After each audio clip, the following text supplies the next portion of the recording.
Hello and a warm welcome. I'm Armin Trost, professor at the Furtwangen University in Germany, and this is my series on human resources strategies, a real master course for advanced HR students, professionals, and executives. This series is available on YouTube and on all podcatchers like iTunes or Spotify. All slides that support this series are available on my website. For more information, please read the description to this YouTube or podcast. I'd also like to refer to my book, Human Resources Strategies, available at most online bookstores. So, again, thanks for listening. Have fun and gain valuable insights into the fascinating world of HR strategies.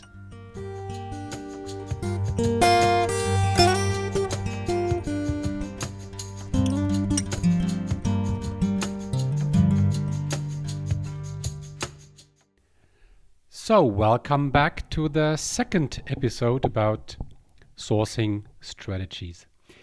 And in the first part, I was talking about what does that mean, being active as part of sourcing. And I shared with you one dimension, which is essential, which relates to the responsibility for candidate search and candidate approach. And let me summarize this idea, because this is something that we're going to focus on in this particular episode. And let me do this by referring again, as I will always, to two strategic statements. So the first strategic statement goes like this. Searching for and approaching candidates is primarily the task of the HR department. The business lines take care of their own business. Okay? So this should not be new to you. This is an idea I already have shared. So here is the opposite strategic statement. With us, every employee is a recruiter at the same time. When looking for and approaching candidates, we consistently rely on the networks and commitment of all our colleagues. You see the difference? So in this second statement, the idea is really that if in your company there are 40,000 employees, then you have 40,000 recruiters. So that's the idea. That leads us to at least two particular concepts. One is employee referral programs. I'm going to talk about this. And the other thing is about talent communities. Okay, now let's start with employee referral programs. And I first like to share with you a view on labor markets. So please see the labor market as a network. The world is a network. Okay? So people are in certain ways connected. And we as human beings, we very often underestimate the power of networks.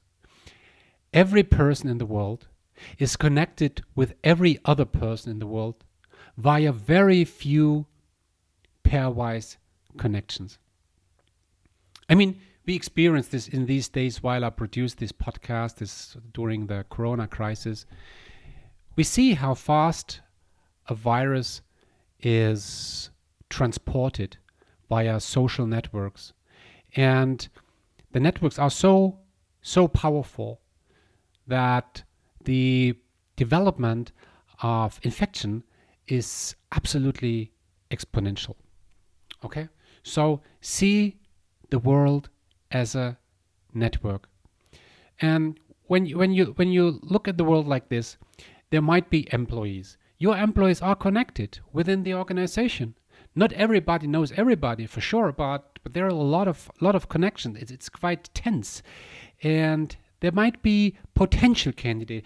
These are the non-employees. These are the people outside your organization. But your people, your employees, are somehow connected to the potential candidate outside the organization. Also, you as an HR person, you as the recruiter, you are connected to employees, and the employees are connected to candidates or potential candidates. So we can assume that your future employee, your next new hire, is already connected to a few people of your organization today. Meaning that you know, or at least somebody in your organization knows your next new hire. The probability is extremely high that somebody in your organization knows somebody that you will hire in the near future. Okay? But there's more than this. We know that, let me start differently. There was a study done in the early 70s already, some decades ago, by a professor named Granovetter. And Granovetter wrote a fantastic book. Getting a Job is the title of this book. So he accompanied more than 100, I don't know the exact number, does not matter. I guess there were 170 engineers, engineering graduates, and he shadowed these engineering graduates and was just doing research about how do they get jobs. And a fundamental insight from this study was that people find jobs via networks. It really matters who knows whom. And for you personally, it's not only a matter of whom do you know, but also who knows you. And this social relations have a significant effect on recruitment. And here's the thing. He had a look at the relevant ties, so the relevant connections between people, and he found out that the weak ties are of highest importance. So it's not so relevant who are your very close friends. I mean, how many very close friends can you have in your life? It's a handful, maybe 2 or 3, some 5. But 5 would be much. I mean, I'm really talking about real friend. What is a real friend? A real friend is somebody with whom you can share the good things in your life. And your friend will be happy about the good things in your life. And he really share these things from the heart. And a good friend is somebody you can share the bad things in your life. And the good friend will listen and will carry the burden with you. He will share the bad things in your life with you. So how many close friends can you have? Just a few. Okay, there might be a kind of inner circle, including also some of your relatives, your family, your wife, your husband, your boyfriend, whomever, your girlfriend, sister, brother, mother, father, and so on. Yeah. So this is the inner circle. And then there are people you know better, people where you stay in touch, but in some there might be, let's guess, 150 people roughly with whom you can keep relation. And these relation matter. These relation matter. The people you somehow know, those people you can rely on. Yeah, some people you know something about these people. It's definitely not the hundreds and thousands of people you have as follower on your Instagram account or LinkedIn. It's just these few, and these matter. Okay, and we know from social research that people prefer long-lasting relationship to other people who are rather similar. Okay. Of course, meeting a person who is completely different from you, that's attractive, that's exciting on the short run.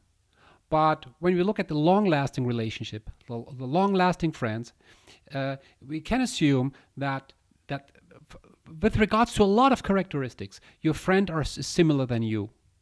In terms of the intelligence, in terms of the attitude, in terms of the lifestyle, in terms of the people they themselves to try to build relations with.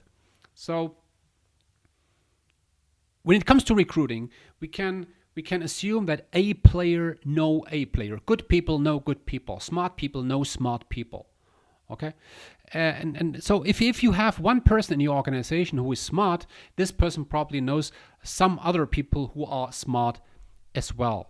So I did a study recently about employee referral programs. So let me introduce that real quick for those who do not know what an employee referral program is. The idea is pretty simple. You have an employee in your organization. Let's name him John. Okay, John knows somebody outside the organization, a potential candidate, and now John is referring to his friend, saying this friend might be a good colleague in the future. So he refers to him, and if this person, the friend, will be hired eventually, John will get a bonus. Okay?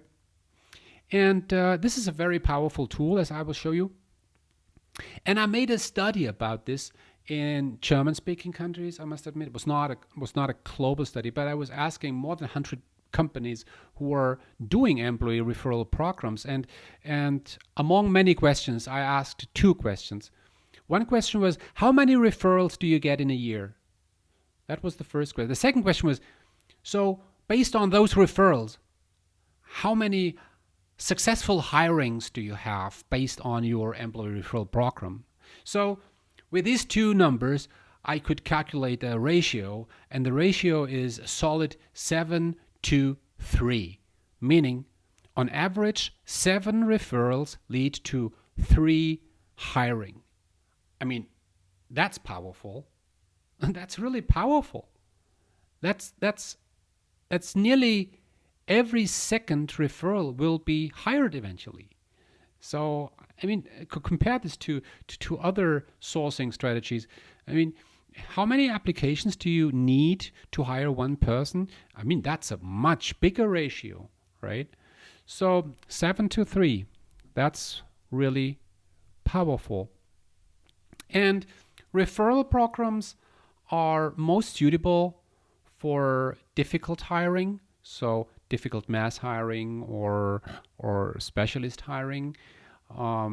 You primarily should use employee referral programs when it comes to positions which need to be filled, where things turn out to be difficult, where there is a low availability of talent. If you do employee referral programs for functions or position where it's simple to hire people anyway, that might not be a so good idea. I mean, it's a waste of money. I mean, why should you spend referral bonus where you get a lot of applications anyway? Okay, and in those cases, there is a kind of risk, the risk of nepotism. Okay, which is not good. So these are some ideas, and these ideas really lead to employee referral programs. And this strategy of using employee referral programs really relates very much to this idea that everybody in your organization, or a majority of the employees in your organization, are also, to a certain extent, responsible for hiring new colleagues. Okay? So, I don't do this very often in this podcast, in this series, but sometimes I would like to leave the third level. Third level? What is that? Look at the episode about how to build a powerful human resources strategy. It's not only about the strategic alignment of an approach, it's about I will now talk about the operational design, which is the fourth level. And with regards to employee referral programs, I would like to share with you some operational options, and I will run through this very quick, just to give you a little bit an example of how things might turn out when you go to an operational level. So a first question is, who is supposed to refer potential candidates? Who is that? Is that everybody, also HR people, or are there just selected people? For which jobs do you use the referral program? Do you use that for every job? In bracket, not a good idea. Or do you use this for jobs that fall under the category of difficult mass hiring or specialist hiring, right? Will the referral be incentivized? Do people who refer successfully get a bonus? And if yes, is that a financial bonus? Or do you donate something to a non-governmental organization maybe? That's also a nice idea. Yeah. If you pay a bonus, what is the bonus? Is there a unique bonus, or is there a bonus which is differentiated to a certain extent? Yeah. Um, how do you inform the people, the employees, about open position? Is that a push approach or a pull approach? Do you tell the people, look, here is the position. We assume that you know people outside because you are of same profession. And we know it from your LinkedIn profile that you have a strong network in that direction. So please, John, by end of tomorrow, we expect you to name 3 people. Do you push the information, or is that pull information so that people actively have to go to a referral platform or referral app or whatever to look at what kind of positions are open?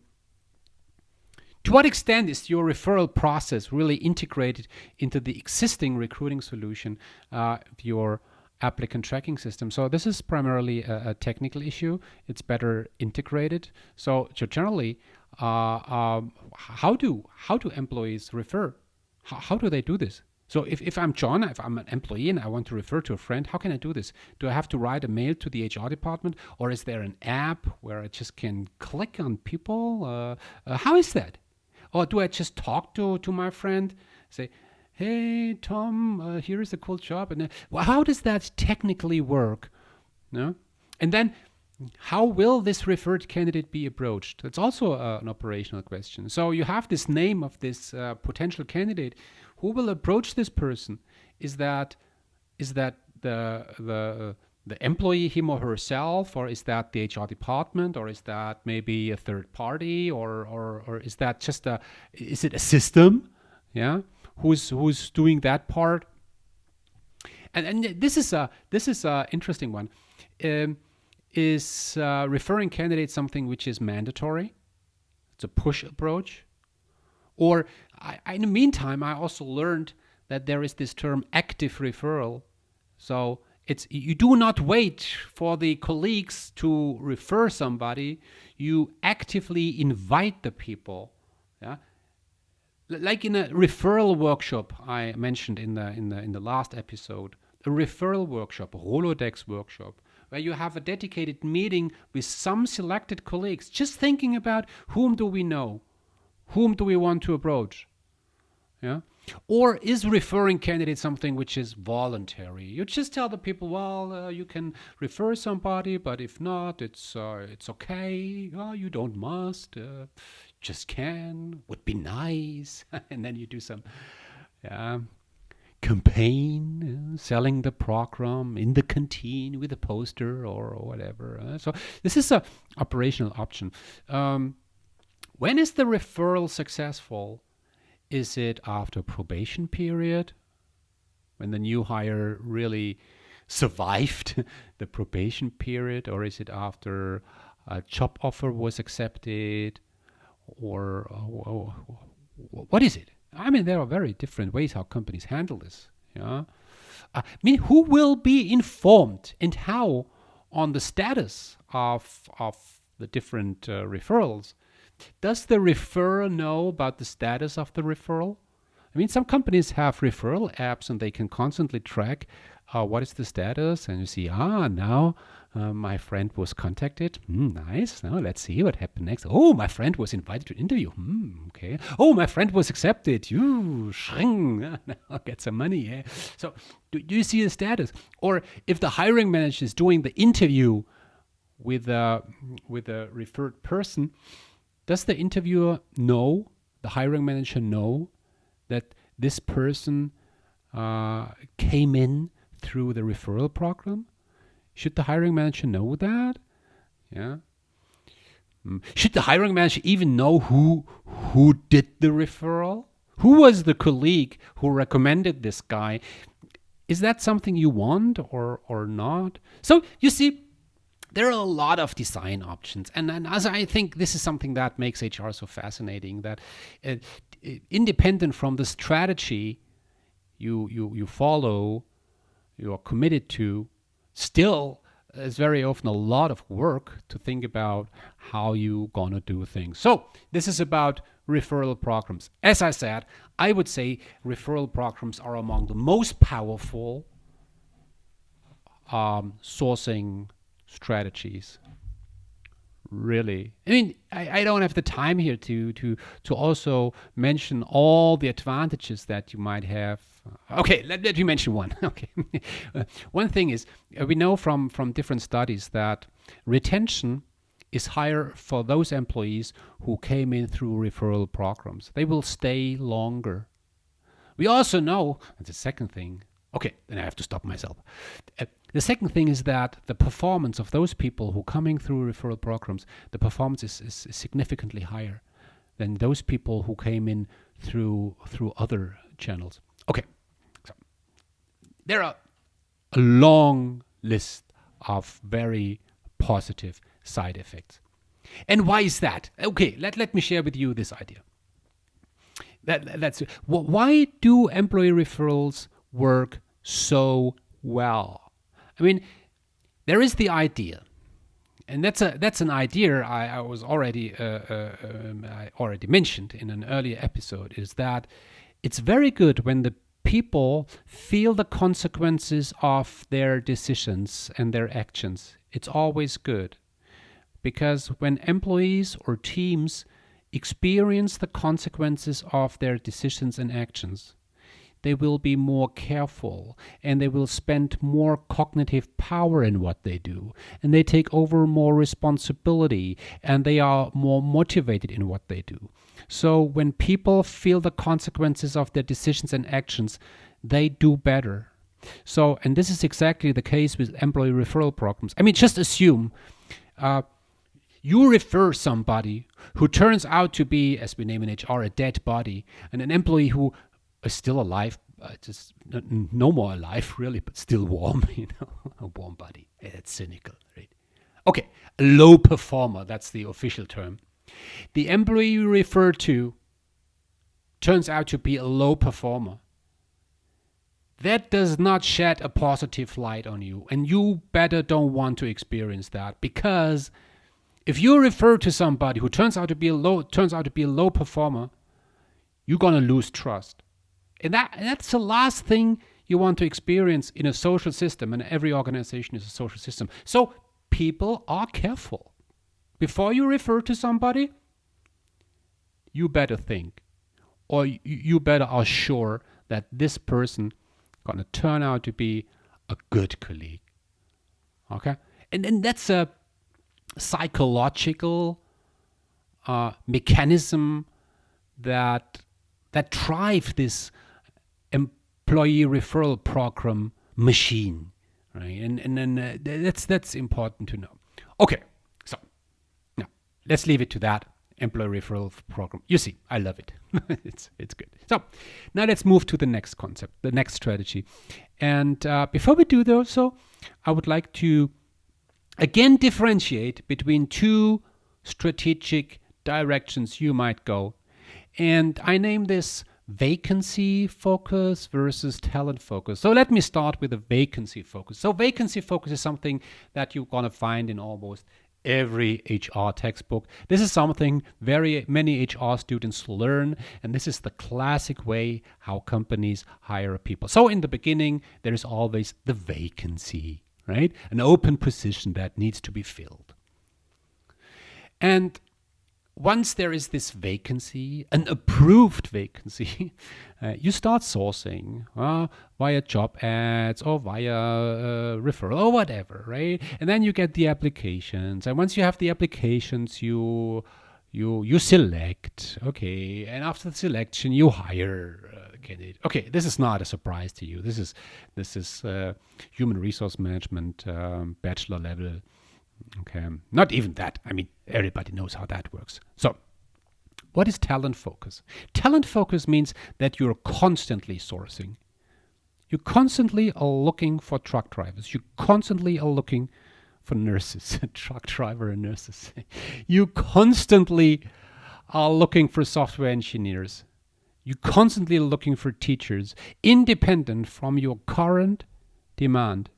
And while you source, or even while you walk through the world in a very open way, yeah, with open eyes, always looking at the people, thinking, who might fit to our organization, who might suitable. You constantly evaluate, and sometimes you nominate some people into what we name a talent pool. A talent pool is a kind of, technically spoken, it's a database, yeah, a list of names, a list of people. And now you try to retain these people. We name this talent retention. The idea of talent relationship management comes into play here. Yeah, you stay in touch with those people, right? And once there is a vacancy, you instantly hire. Okay, we know this from student programs, for instance. Many large-scale companies are doing this. They constantly look at the interns. In every intern, they see a future colleague, a potential future colleague. Really, this is a mindset thing. Every intern might be a future colleague. So once the internship is done, the interns are evaluated. And maybe, and the best one, are nominated into this talent pool. And then the companies try to stay in touch with these students. So once these students graduate, you try to hire them. This is something that is not so public, and most people do not know that companies hiring to a large extent via this process could be very powerful. So here are the two strategic statements again. Vacancy focus. The statement goes like this: we search for candidates once we face an acute need. As soon as a vacancy is filled, the process is completed. Okay? For many recruiters, that makes complete sense. We always start with an acute vacancy. Once the vacancy is filled, the problem is solved, over, done. Clean your desktop and start the next project. Reject all the other applicants, the ones who did not get a job offer. Reject them, and they are out of sight. Over. Okay. Vacancy focus. Would you subscribe this? This is the candidate focus or talent focus.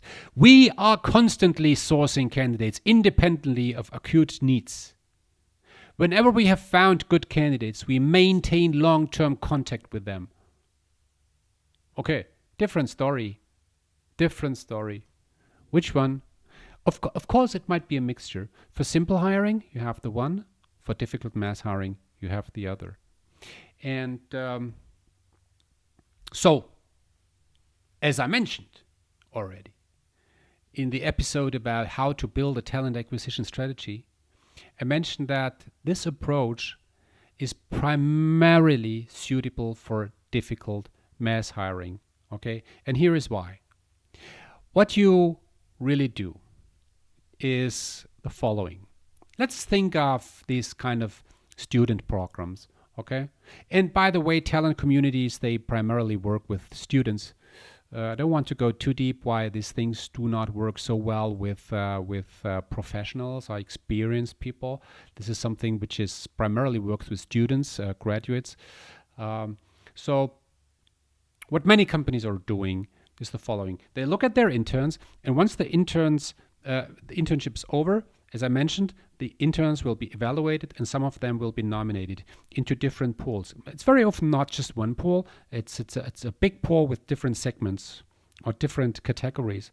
And there might be A, B, C. Okay, let's use this classic differentiation. A are the super interns. Those people you definitely want to hire when they are graduated. The B's are those who say, oh, would be good to hire them. Oh, would be good. And the C are, would be nice. Would be nice. And we do not have to talk about the D's. The D's are those where you say, when the internship is over, you used to tell them, okay, John, thanks for being here as an intern. Good luck in your life. And you think, okay, I hope I won't see you again. Well, It's not so funny. Okay. Once you have this A, B, C, you do different things. For those with the A's, you might invite them for a practice with the CEO. I mean, for some people, they like it. The most important thing is that you, in the right point of time, you give them job offers and you exactly know when they graduated and you know their preferences. And then you say, hey, John, based on what we know, you're close to graduation. Here is a job. Here is the thesis that you can write with us. You might invite them to certain company events. You regularly have conversation with line representatives, with managers, with regular people. You invite them to weekend workshops. So, and with the C candidates in the pool, you might send them nice newsletters. Could call it spam. Oh, you don't do a lot, right?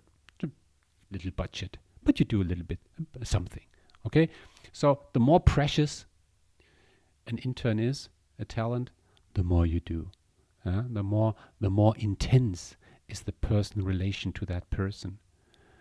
Okay, so this is the student program, talent communities, as a classic idea. And for some of you, this is not a new idea. Already we're talking about this in my human resource management lecture on YouTube a couple of years ago. So when it comes to talent communities, there is still a strategic decision to be made. And this to me is the most important point when it comes to talent communities, because there are at least two extreme options. And you better make a decision upon which options you want to go for. So one option is that you really have this, let's say, the classic approach. You have a talent pool. Okay, as I mentioned, you nominate potential candidates into the talent pool and then you retain them. Right? You have this dedicated program. There are 1, 2, 3 people in your HR department who are managing this talent pool, and they organize events, they do funny things. They entertain these people, right? Sending gifts. But you keep these people, the candidates, outside the organization.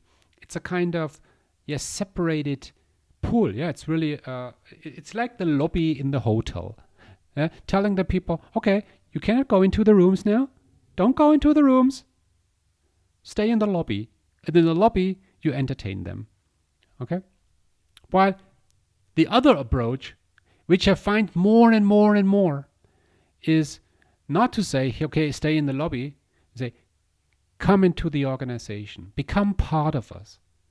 So, meaning, if you were a very good intern and you are nominated as part of our talent community, you will be involved in regular projects. You work with regular employees in our organization on real tasks. Become a part of the organization. I mean, that feels like being a working student.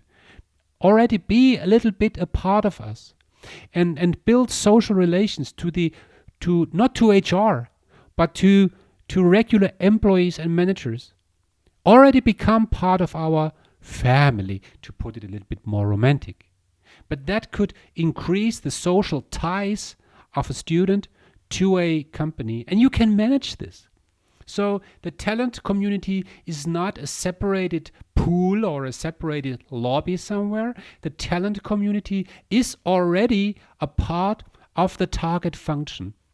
And the target function could be everything. The target function could be research and development, could be sales, could be whatever.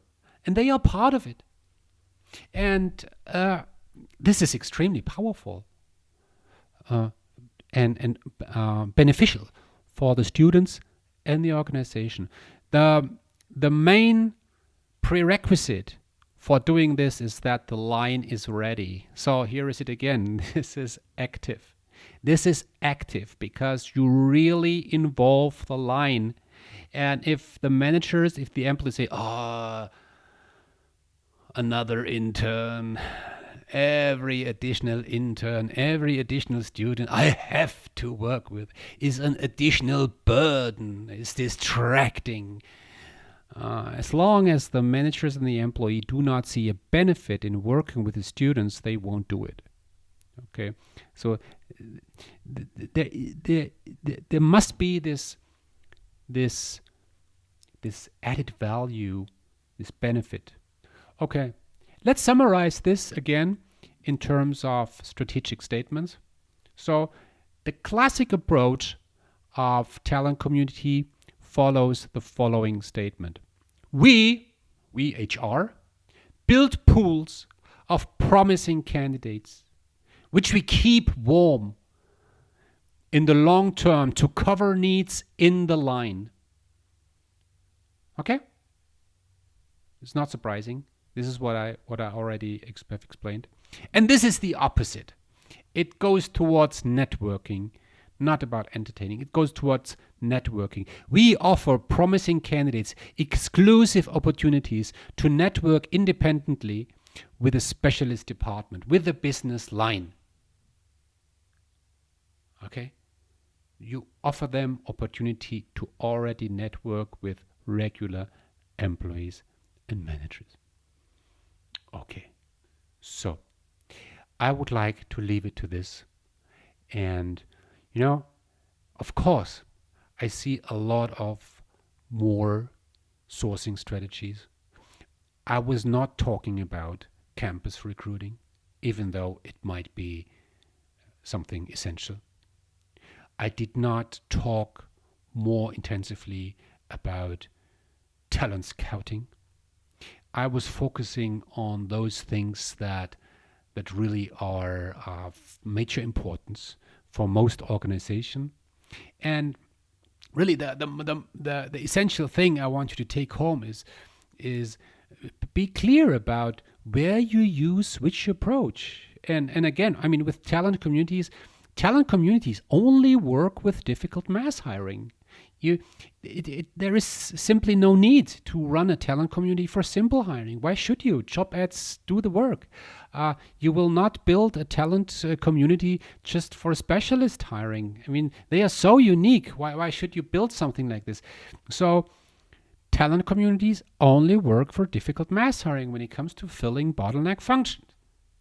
And this is something an HR executive must know and understand. So you take home that for different scenarios, you better use different strategies. Okay? And knowing that what I have shared with you was not complete, not enough, once you have understood this fundamental idea, then you really took home something very important. So, thanks for listening, and see you next time.